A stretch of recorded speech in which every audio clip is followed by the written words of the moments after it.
Hello, my people. Welcome back to the Football Tribe YouTube channel. Robert Kesakos is your usual suspect. Welcome back to yet another live broadcast on your favorite sports updates channel.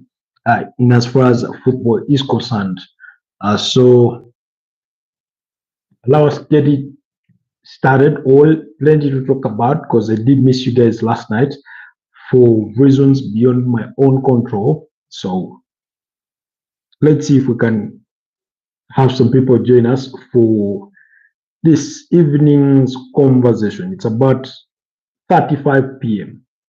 Sorry, it's about 4:35 p.m. Not 35 p.m. That was odd. That was odd. It's always a pleasure having you. It's always a pleasure having you.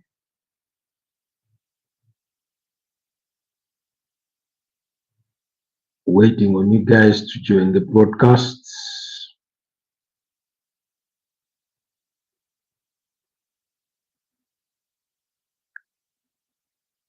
Waiting on you guys to join the broadcasts as we also test our audios on this end to make sure everything is up to beats so that you do not miss out on anything.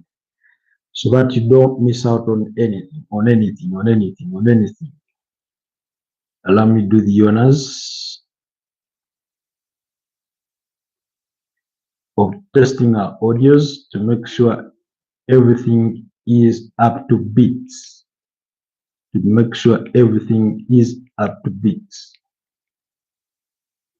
I seem to have an internet lag. I hope we can overcome that and have a better connection. Sorry about that. I was testing our audience to make sure everything is in place for us to get this conversation going, because there is plenty for us to talk about really this Sunday evening. I know it's approaching what? It's about 6 something p.m. in Indian time.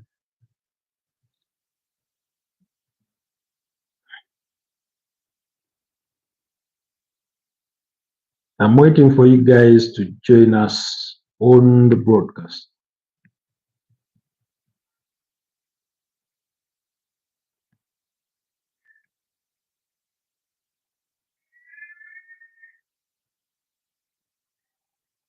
I'm waiting for you guys to join the broadcasts.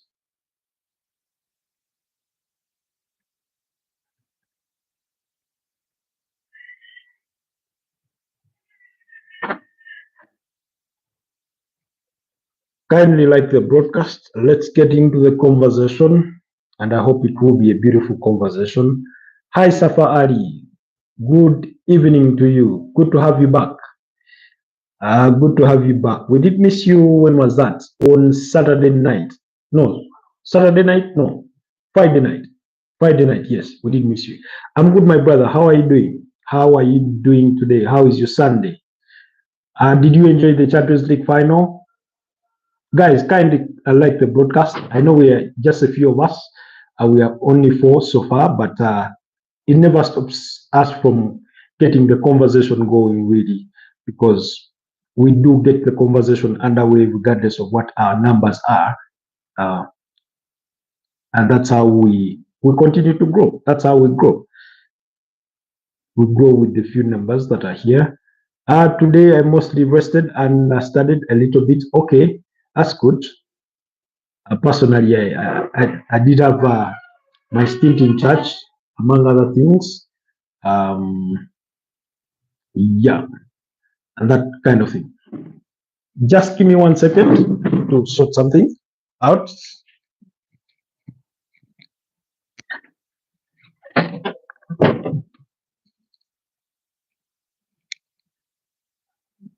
Apologies on that. Had the swinging door that could have affected our delivery in terms of sound. Anyways, what are you doing? Sorry, to just fix something. But I want us to get into the conversation because news has been flying all over the place and that kind of thing. And then I wanted us to react to yesterday's triumph of PSG in the UEFA Champions League final. We never got to do the live broadcast before the game, during halftime, and after the game because we were having power challenges. I mean, it's quite typical of us to have those issues, only that they came on the least favorite days of all days, and that's how we did not get the chance to engage last night. So I figured, why not do it today? In the end, PSG won. I was supporting PSG. Oh, that's beautiful. Well, I can't say I was supporting PSG or Inter Milan because for me, I was a neutral fan. But my prediction had been a 2-1 victory for PSG.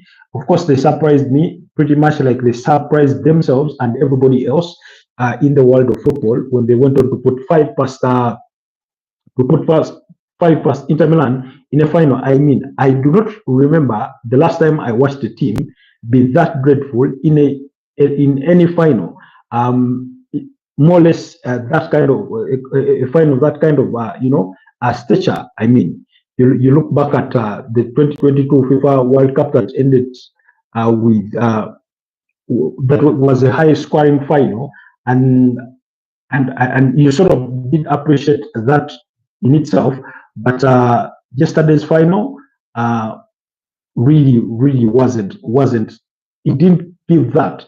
Yes, I know the other one was a 3-all draw in normal time, and then of course Argentina went on to win it 4-2 on penalties. But in terms of dominancy, in terms of the team being dominated, in terms of those so many goals, I mean, it's rare. It's rare. You just do not see it. You just do not see a finalist give up that easily and sort of capitulate, because that's the way it really appeared. It appeared. Inter Milan never really looked like they were in the game. Crazy match, but PSG dominated the match. Definitely. Yeah, I couldn't agree more. I mean, from end to end, they just did everything right. They defended well, they pressed well. Ousmane Dembele was easy. You could easily ignore him in the attacking sense of the game, that maybe he did not possess the threat that you thought he would have possessed on the day. But the kind of work he was doing defensively, leading the press, I mean, it was quite immaculate. Then you look at that midfield, Vitinha, dictating play at the best of midfield, and then alongside Fabian Ruiz and their counterpart João Neves. You looked at that and you really wondered, and you're like, wow, Inter Milan are really that off pace. Hakan Çalhanoğlu really struggled through that game, and for me, the moment I saw him struggle, Nico Barella, the back three, they all struggled. I looked at that and I'm like, wow, we may be in for maybe a long night. Of course, by the time it was 2-0 at halftime, I thought, I mean, usually in a final, you give the other team a chance that maybe they could come and find a breakthrough, a goal that sort of gives them the bit of hope, and they give you the final kind of performance where it has a bit of grit to it, a bit of fight to it. So, but it never really looked to be the case on the night. Desire Doe, I mean, only 19 years of age, and he was doing things that a 26-year-old should be doing, a 28-year-old. I mean, Dembele, Hakimi, Akivica, Donnarumma, just how you listed them there, Safa Ali. Apologies, I can see your message has been restricted just as soon as I started reading it. I hope it's brought back on my screen.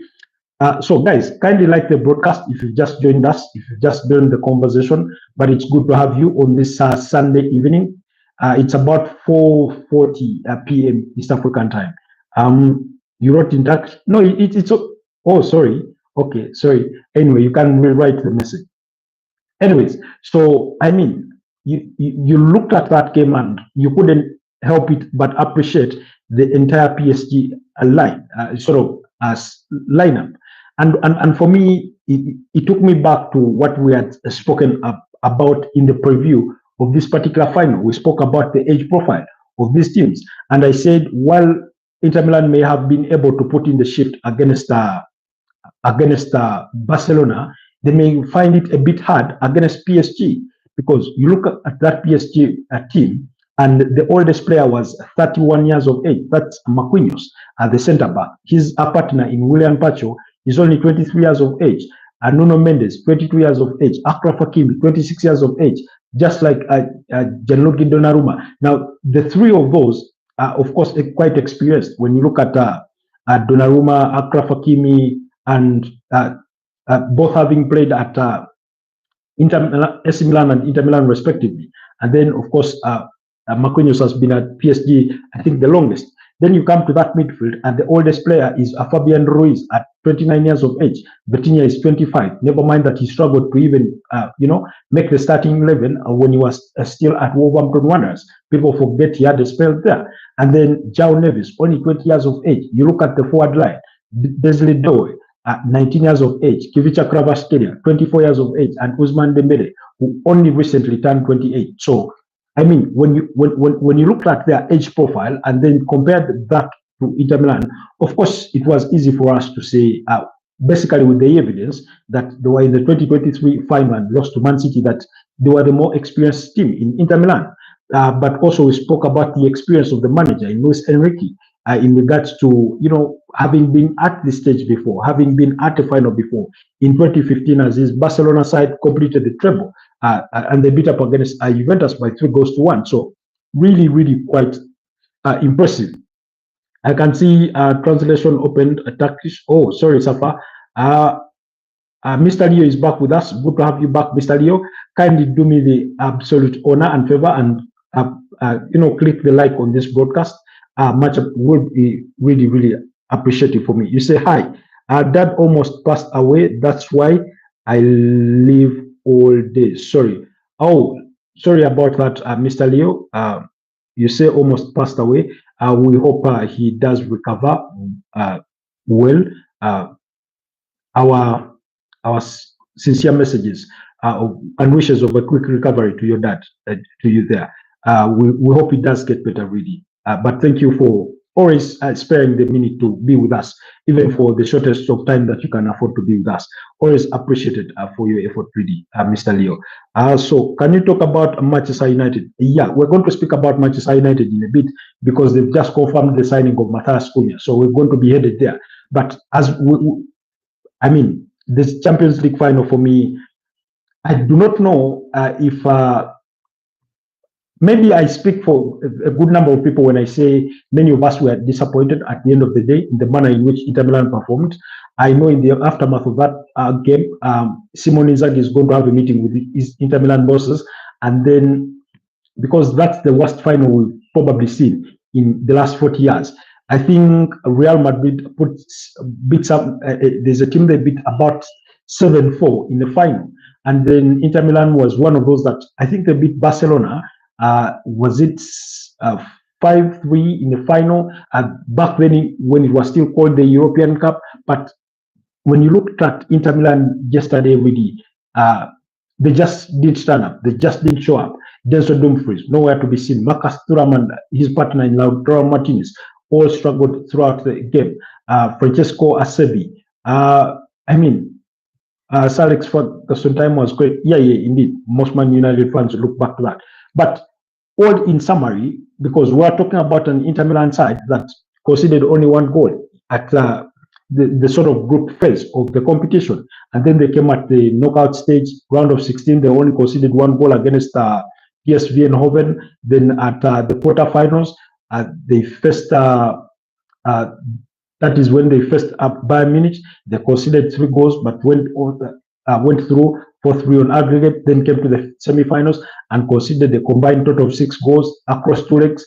And then yesterday summed it all up of how sort of in some way defensively they had downgraded as the tournament progressed on, while PSG had progressed upwards as they grew through the tournament. Because we're talking about a team that finished 14th on that 36-team log that they had to play a playoff against Brest. And then they beat those about 10 more, 10-1 on aggregate score, and then went to the round of 16, beat the table leaders in Liverpool and knocked them out on penalties, sort of marginally, and then came to the quarterfinals, knocked out Aston Villa 5-4 on aggregate, in that kind of sense, and you thought it was a bit marginal. Then they faced Arsenal. We also how they capitalized on their moments to get over the edge, to get over Arsenal, and then the final they just summed it all up of how they had gone throughout the course of the tournament and gave us quite the performance of the night. I mean, there's no single PSG player that you could look on to and say that they underperformed. Desiree Doe, what a day to turn up. Mayuru coming off the bench. Bradley Bakola missed two chances that he could have really converted. One of them choosing to go to the near post when he had the entire space on the other side of the net, really gaping at him. Amuto says, Mariam Omoto, good to have you back. Hello, back in Uganda. Any good news in Liverpool? Yes, there's some good news at Liverpool, and we're going to be getting down to that in just a bit. So, really, for me, the final, congratulations to PSG, PSG well wishers, PSG fans, Luis Enrique, and all the PSG players, especially Marquinhos, because he's one of those players that has been part of the sort of golden or galactical era in which they tried to bring in, Neymar, Ibrahimovic, Cavani. He's played with most of those. Thiago Silva leaving him, that partnership that they had defensively, and then Lionel Messi brought in, Kylian Mbappe leaving last summer. Of course, we cannot fail to mention Sergio Ramos, one of those brought in to try and see if PSG can get over the line and try to win this competition. But they still lost in the final of 2020. So really, that has been kind of the climax of it all. They had to get rid of all those stars. Yes, they bought expensively players like Kivica Kvaratskhelia, who was only a January recruit. And by the way, Kivica Kvaratskhelia went on to win the Italian Serie A medal and then the French League One league medal. Of course, the Coupe de France, because they beat up against Reims in the finals by, I think, 3-0. Again, Desiree, I think it was Bradley Bakola who scored twice in that game. So really, it sums it up. And then I think Achraf Hakimi. Now, Achraf Hakimi, what an impressive season he's had. About 9 goals across all competitions and as many as 14 assists. So really, you can hardly, point a finger to a weak link in that PSG side. But like I was saying, this is a team that has sort of been a bit of build and break. The fact that Ousmane Dembele only cost them 50 million euros, taking him out of Barcelona, I think in 2023, is only sounds like quite a steal in as far as transfer fees is concerned. But of course, you do have players like Goncalo Ramos who are bought for fees and north of 75 million euros, and it hasn't really clicked well. But they're not that bad either. Of course, they bought the likes of Manuel Ugarte from Sporting Lisbon quite expensively. It did not work out. They let him go to United. And all the other players that they have in that team. But take nothing away from what Luis Enrique has been able to do in regards to that PSG side. So really impressive. Desiree Doe for me, no doubt man of the match, scoring the brace. He could have easily scored the hat-trick by the way on the night, but scored the brace. That was the second and third goal respectively, and then provided also the assist for the first goal for Achraf Hakimi. Then Ousmane Dembele provided also a brace of assists for one of those goals, and then Kivica Kvaratskhelia goal, and then Bradley Bakola provided the assist for Mayuru's 5th goal. But quite impressive. Anyways, guys, let's run away from the sort of how do I even define it? From the embarrassment that it was for Inter Milan in the finals last night, and run to the transfers where things are really boiling up. And now the transfer window is officially open. That's between the 1st of June until the 10th of June. It's going to be open for 10 days. That is primarily to allow, and I say primarily because at least that's the backdrop of it, to allow clubs that are going to be participating in the FIFA Club World Cup to sign players that they can, include in their squads for the tournament. Now, the tournament in itself, the FIFA Club World Cup, does kick off on the 15th of June until 13th of July in the United States of America. It is a new format of the tournament because remember, previously it was an annual tournament every sort of year. They will play it, and then now they sort of changed it. It's going to be happening every 4 years. That's when we will be having the FIFA Club World Cup. It will involve a total of 32 teams. Those 2 teams will be grouped in 8 groups of 4 teams each, and then they will play 3 games at the group stages each. It's not a round robin of the way the UEFA Champions League sort of works, where you play a team home and away. This time you will only play them once. So because the venue is a neutral ground in the United States. Guys, kindly like the broadcast, please, please, please. And if you're new here, please consider subscribing to the channel as well. So the transfer window is officially open for teams to sign players, and for those that are going to be participating in the FIFA Club World Cup, like teams like Man City, teams like Chelsea, teams like PSG, teams like Atletico Madrid, teams like Real Madrid, teams like Inter Miami, teams like Al Ahly from Egypt, FC Porto, Botafogo, Seattle Sounders, Bayern Munich, Benfica, Boca Juniors, all those will are allowed to sign players.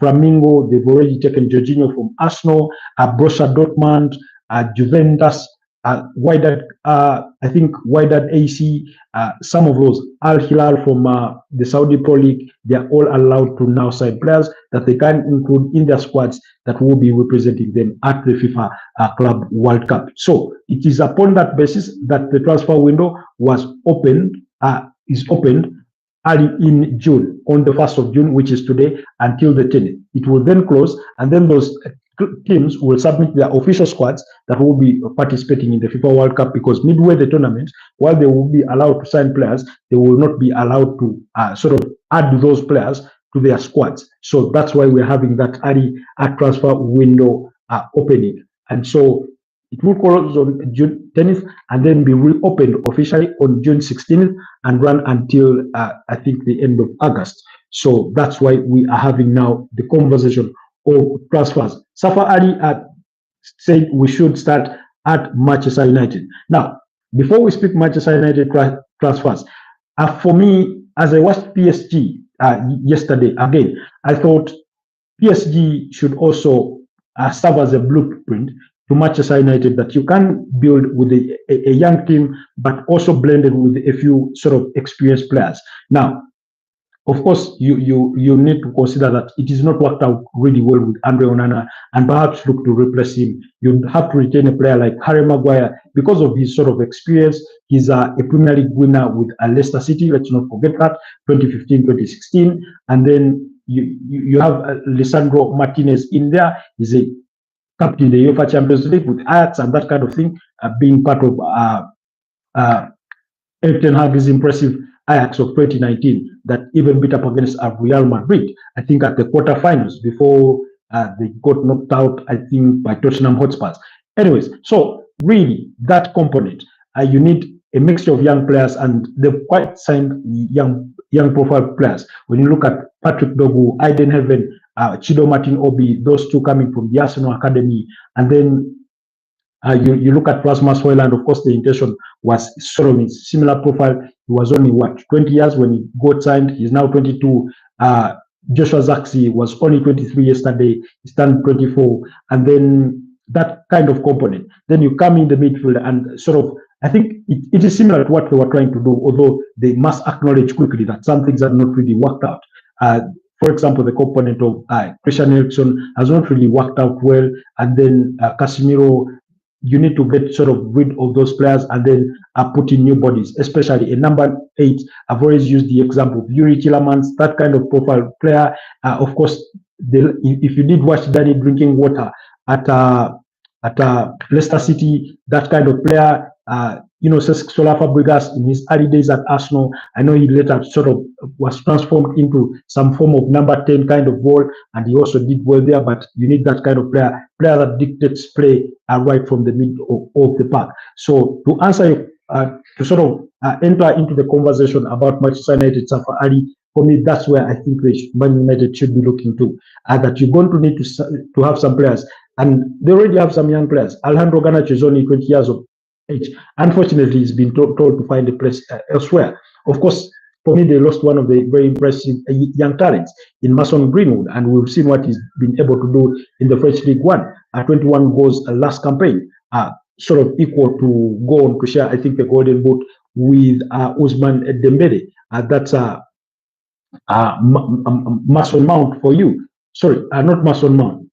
Mason Greenwood. Mason Greenwood. Apologies for for the mix-up there of names. So really, really quite impressive. In 34 matches, he had 21 goals and 5 assists. That's a combined total goal contribution of 26 goals. So really, for me, of course, they cannot cry over spilled milk, but it is a factor in case they are looking to recruit.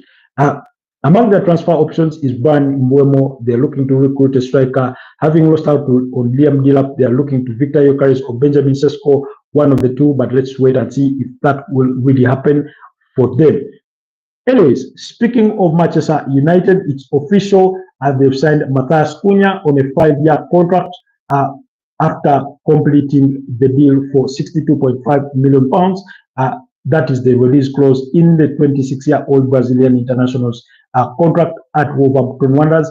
That deal is done and sealed. The first signing for Manchester United at this transfer window. So that's good, done and dusted.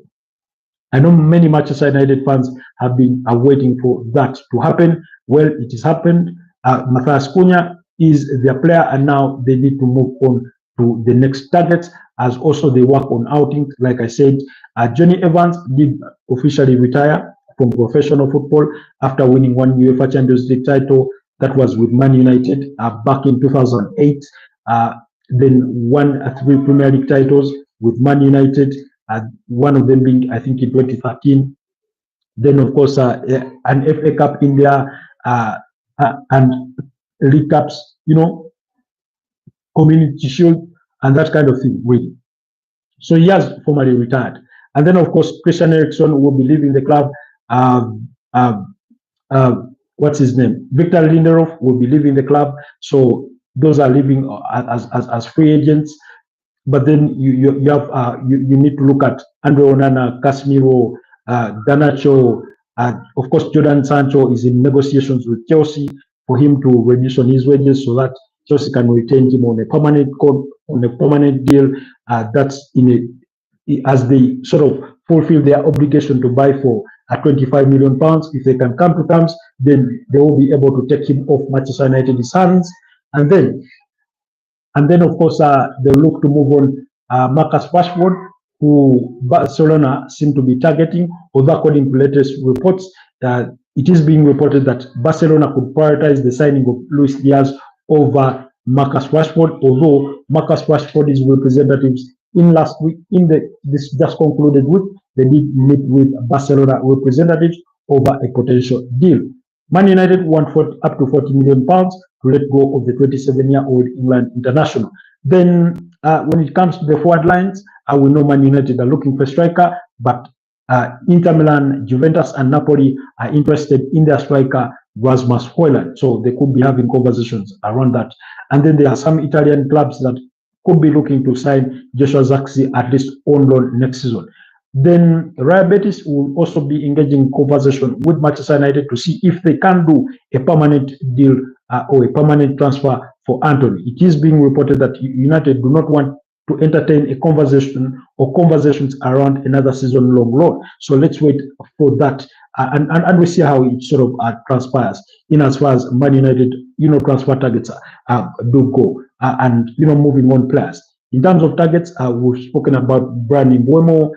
They had earlier on being linked with a potential move for Ryan Cherki, but with, and then we all know that Liam Delap has since chosen to join Chelsea over Man United. Then they need to sign. They had spoken about signing the centre back, and that sort of interest has sort of cooled down a bit. But once they lost Liam Delap to Chelsea, conversations quickly linked them, or reports quickly linked them with the potential move for Benjamin Sesko at RB Leipzig, for whom Arsenal are already having serious conversations with RB Leipzig to try and sign the 21-year-old Slovenian striker. So that's the conversation around Manchester United, really. That's the gist of the conversation. Of course, we've once been here before and we discussed what an ideal summer or transfer window would look like for Man United, the kinds of profiles of players that they would be really looking to recruit. And then we've spoken about Bruno Fernandes quite widely. There's interest for Bruno Fernandes from Al Hilal, who want him to be part of their FIFA Club World Cup squad. and they put quite the offer before him that includes him being paid up to £700,000 per week, and that's tax-free money, and it could put him right among the most, best paid players in as far as football is concerned, up to earning close to £65 million per season.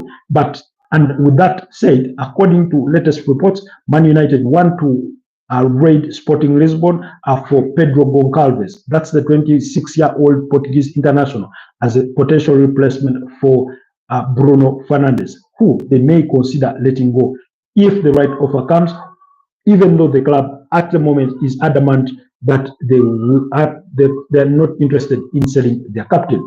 But in football, we can never say never. Anything can happen. We always know that there is a price tag for every player at any club whatsoever. Anyways, so that's the conversation around Manchester United. I hope it answers your question or your submission. Safa and there, you say Alex Ferguson time was great. Indeed, it was great. I think many Manchester United fans, especially the millennials and maybe a couple of Gen Zs, they did start supporting Manchester United in the Sir Alex Ferguson era. It's his, winning ability that attracted most of them to the club, and they've been with it ever since. They've not seen themselves, I think, this low as they've been this season, because I think they've had their worst season ever in as far as Premier League history is concerned, or the league is concerned, finishing 15th with only 42 points at Italy, and having scored only 44 goals across the entire campaign. When you look at that, and do remember that Mohamed Salah, just him, has scored 28 goals, really, it sort of leaves you wondering. You had their two strikers score a combined total of 7 goals. Rasmus Højlund scoring 4, and Joshua Zirkzee scoring only 3 in the league. So they've really had it rough.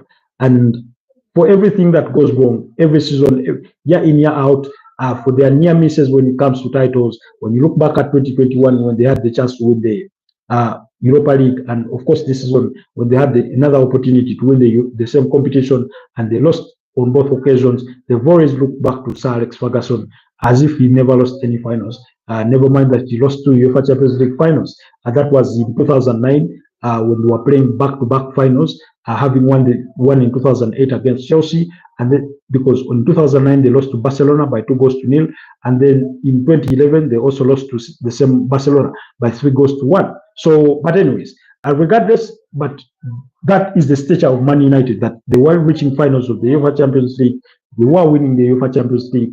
At least in Sir Alex Ferguson's time, they won it twice, in 99 and then in 2008. So that's the kind of caliber. You look at their between 2007 and 2009, they won 3 Premier League titles consecutively. So, that's the kind of caliber where Sir Alex Ferguson put Manchester United, the kind of Manchester United that many fans long to have back, although it has seemed far from being brought back to that kind of level in the last maybe 12 years, ever since the departure of the Scottish gaffer. So, I hope that answers your submission, Safa Ali, really. Let me know if I've left anything out in regards to Man United, per your submission or per your particular interest. Moving on to Liverpool. Liverpool are now very, very close to agreeing a deal for Milos Kerkez to sign him from AFC Bournemouth. Remember, Liverpool are interested in signing the 21-year-old Hungarian left back from AFC Bournemouth. Had quite an impressive season and did attract the attention of a good number of clubs there for the former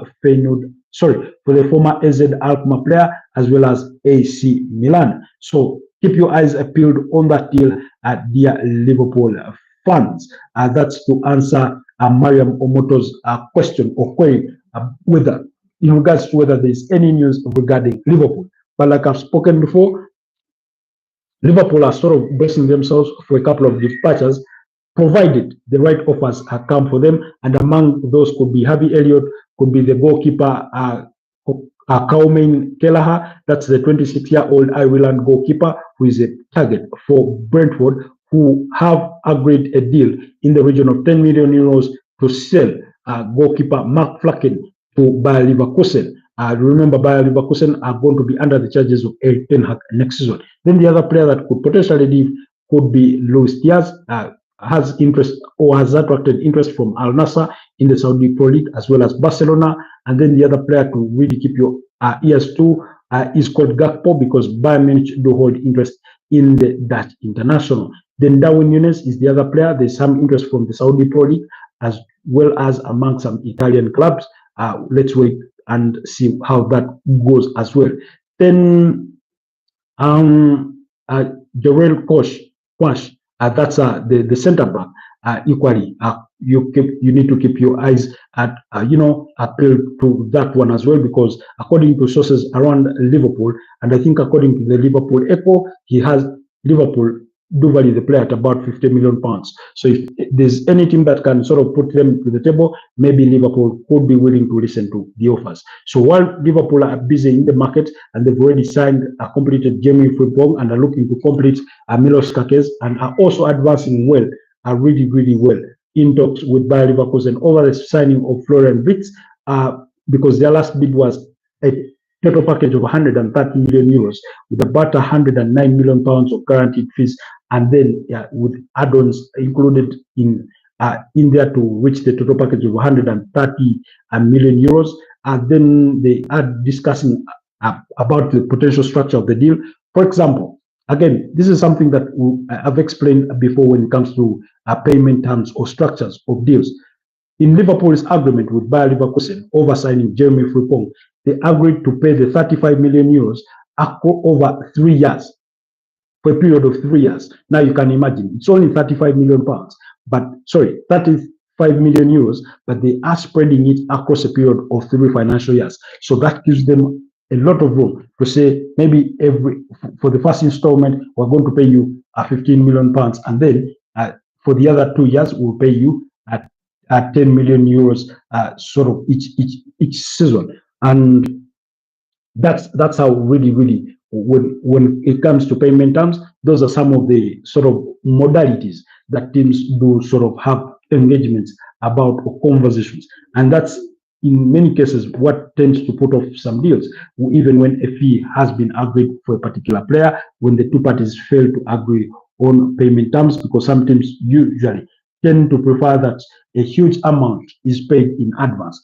So, for example, Matheus Cunha's contract, United owed to pay the release clause of 62.5 million pounds over 3 installments. Now, those 3 installments, I think, ought to be completed within a space, I think, of 2 years, thereabout, or by the end of, I think, in about 2 years. Yes. So that means United need to be paying Wolverhampton Wanderers at least 21 million pounds for 2 installments, and then another 20.5 million pounds. So for them to complete in 3 installments. So that's the other news that is revolving Liverpool. So let's wait and see on, and I do suspect maybe next week we could really see a completion of that deal for Florian Wirtz, and then maybe by tomorrow or Tuesday, or even later today, the deal for Milos Kakes could really be completed. Let's keep our eyes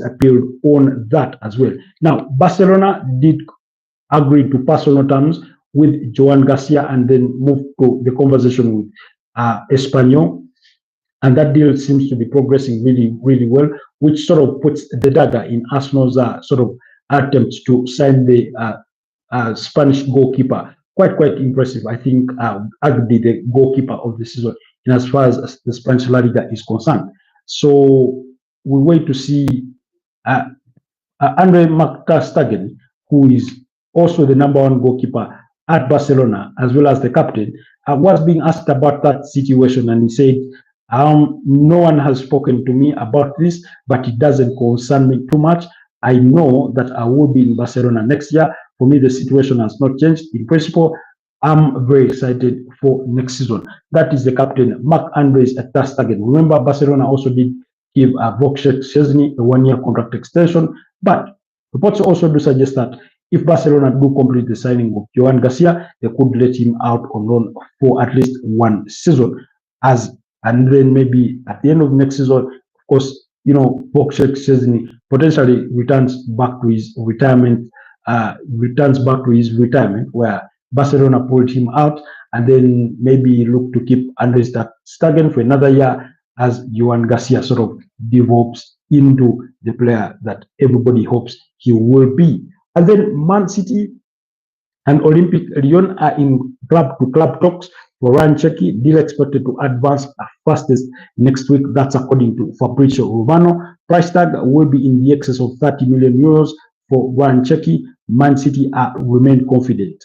And then Man City maintain their plan. Cherki and Tijan Rienas deals to be done in the next days because they want those two players to be part of their squads for the FIFA Club World Cup that will be played in the United States this summer. So that is some of the hottest conversation in regards to transfers. And then, of course, Maurizio Sarri is also on the verge of returning to Lazio on a 2-year contract with an option to extend for a further year should he be able to achieve UEFA Champions League football in one of the 2 years of his contract. So remember, he did join Lazio, replacing Simone Inzaghi when Simone Inzaghi left to join Inter Milan. However, along the way, they part ways, but now he's destined to return to the club. Previously, he's worked with Napoli. That's where he left to join Chelsea, and he won them the 2019 UEFA Europa League Cup when they beat Arsenal 4-1 in Baku, Azerbaijan in that final. And then, of course, I think you remember they lost out to, was it Man City or Liverpool in the FA Cup final, in which he wanted to substitute Kepa Arrizabalaga for Willy Caballero, and Kepa Arrizabalaga refused to go off. I think it was against Liverpool, really. So, anyways, that's the news regarding Lazio. Speaking of still managers, like I told you earlier, that Simone Inzaghi is set to meet his bosses next week of Inter Milan. But remember, Al Hilal are waiting for an answer from Simone Inzaghi on whether he will be joining them this summer to be their next manager, which means that Inter Milan will need to find a manager that guides them through the FIFA Club World Cup, where they will be competing this summer as well.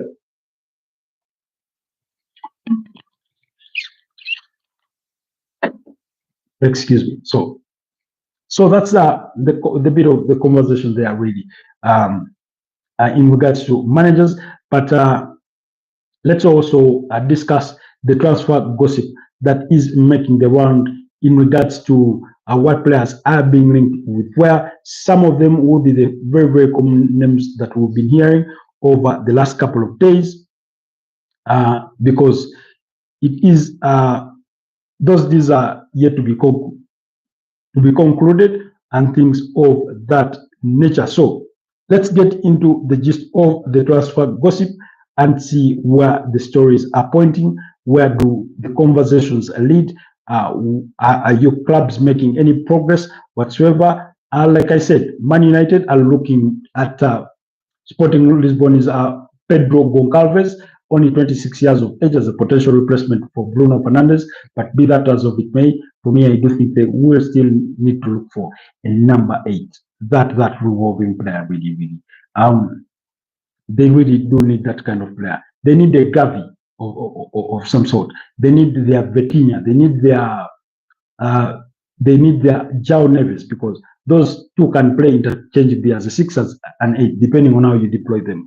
Anyways, then Bayern Munich are interested in signing England and Crystal Palace and midfielder Ebeleche Eze, the 26-year-old.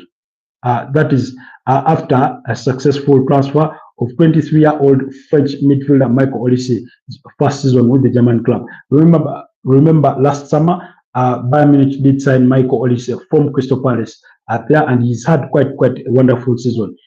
For what has been an underwhelming season for Jamal Musiala, I think Michael Olise has really gotten the job done pretty quietly. He does not get the kind of sort of media attention that the likes of Lamine Yamal may get, or even the likes of what Jamal Musiala has gotten in the past. But he's been quite impressive in his debut season in the German Bundesliga. When you look at his numbers, it may be hard for you to believe, but in 34 games. That means he played all games, I think literally, in the German Bundesliga. He scored 12 goals and provided 15 assists. That's a goal contribution of 27 in 34 games. Now, that's remarkable. That's spectacular. I mean, so Vincent Company could look to raid Crystal Palace once again and snatch a Belechi easy, who we all remember did score that only goal in the FA Cup final as a beat Man City by goal to nil to win the cup final. So the FA Cup that will see them participate in next season is a UEFA Europa League. Then Crystal Palace would like would like Belechi easy to sign a new contract with them despite interest from fellow Premier League clubs like Arsenal, Tottenham, and Man City. That's according to the Eye. While Liverpool's Dutch winger Cody Gakpo, 26, and Brighton's 20-year-old Japanese winger Kaoru Mitoma are also on Bayern Munich's list of potential targets. Add Rafael Leao to that list. Then Brazilian forward Rodrigo Goes has told Real Madrid he wants to stay at the club despite interest from various Premier League clubs. That's according to Marca, and he wants to play to fight for his first place in the team. Then Manchester City, we've spoken about them in regards to their links for Ryan Cherki. We've spoken about that. And then Arsenal first competition from Italian champions Napoli for Sporting his 26-year-old Sweden striker Victor Gyökeres. That's according to Star on Sunday. Then Ange Postecoglou's future as Tottenham boss is set to be decided next week, with the 59-year-old Australian's position under extreme risk despite winning the UEFA Europa League. I mean, Tottenham need to sort this one out as soon as possible. They need to tell the world, and more importantly, their fans, but more importantly, the manager himself, as well as the players, where they do stand in respect to their managerial position. Is Ange staying? Is Ange moving on? We need to know that as soon as yesterday, and sort of either prepare our hearts, if you're Tottenham fans, for what's to come in the future. Anyways, moving on. Yes, Inter Milan boss Simone Inzaghi has held talks with Tottenham Hotspurs as well as Newcastle. That's according to TalkSport. Now, I do not know why Newcastle would be interested in Simone Inzaghi. Okay, it's not a surprise. He's a very good manager, really. But Ed Howe has done really well during this build of their project, unless they do not trust that he will be the manager that then takes them to the next step, like a notch higher. And then Spanish midfielder Rodri is to be offered a new contract by Manchester City, with the club keen to recognize the 28-year-old status as one of the best players in the world. Barcelona will only pursue their interest in in Man United and England forward Marcus Rashford, if a deal for Liverpool's 28-year Colombian winger Luis Diaz does not materialize. That's according to Mundo Deportivo in Spain. They report that way. The Newcastle may have to overpay for England and Burnley goalkeeper James Trafford, only 22 years of age, as manager Scott Parker is keen to keep his best players following their promotion to the Premier League, according to Football Insider, while Tottenham are weighing up whether to make 20-year-old French forward Matheus Cunha's loan move from Bayern Munich a permanent one. Then Arsenal will make no attempt to sign Raheem Sterling from Chelsea after the 30-year-old English winger's underwhelming loan spell with the Gunners. I think to say underwhelming is sort of to go softly about it all, really. And then Fulham boss Marco Silva is the link candidate to become the new head coach of Italian side Juventus, with incoming sporting director Damien Comoli, a fan of the 47-year-old Portuguese. That's according to Sky Italy. While former Liverpool forward Darkite 44 is among those being considered as Brett Ancelotti's new assistant at Anfield. Yes. Now, John Heitinga, that is Ancelotti's assistant, has left the club, that is Liverpool, to become the new head coach at Ajax. Yes. at Ajax. That's John Heitinga.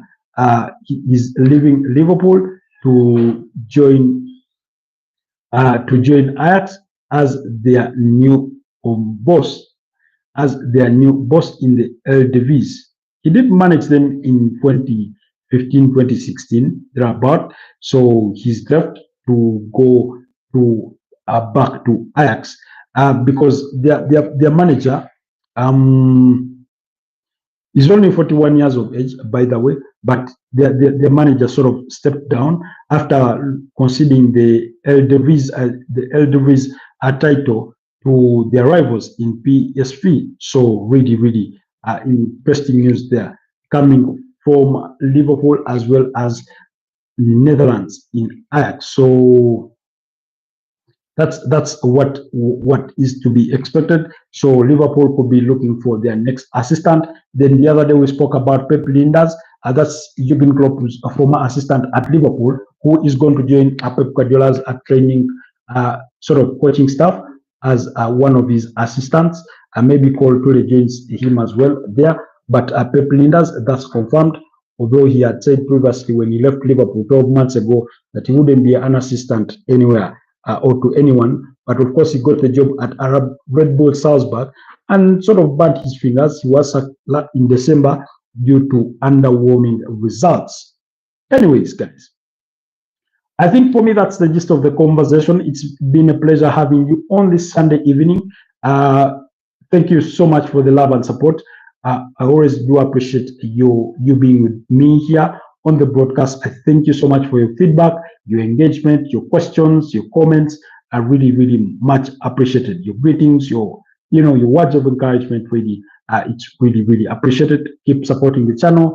Keep loving what we do. Keep following. Keep watching. Keep commenting. Keep liking, and we shall continue to grow our community even to greater heights. So really appreciate you. That's the gist of the conversation. If there's any major news, then we may have to come back here at about 10 p.m. and again re-engage for purposes of keeping you up to date with the latest from the world of transfers, because you never know what may break at whatever point. We could have just signed out here and then Liverpool complete that Milos Kakes deal. You never know. The world of transfers can tend to surprise you, but also the world of football news. Usually the clock never sort of kind of stops. So thank you so much for being with me on this beautiful Sunday evening. Have yourselves a wonderful rest of the weekend as you gear up to Monday. I know for Ugandans, Tuesday is going to be a public holiday. It's going to be Mother's Day. Happy Mother's Day to all Catholic Christians out there that will be sort of honoring or commemorating the day. And then a blessed new week ahead to all of you. Thank you so much, Safa Ali. Thank you so much, Mr. Leo. Thank you so much, Mariam Omoto. Thank you so much, Rob Ashley. Thank you so much, Sinza Farm, for some of our usual suspects. All those that do watch our content after this broadcast have ended. We really do not take your time for granted. So thank you so much for always taking the time as well. Have yourselves a wonderful rest of the evening. Bye-bye.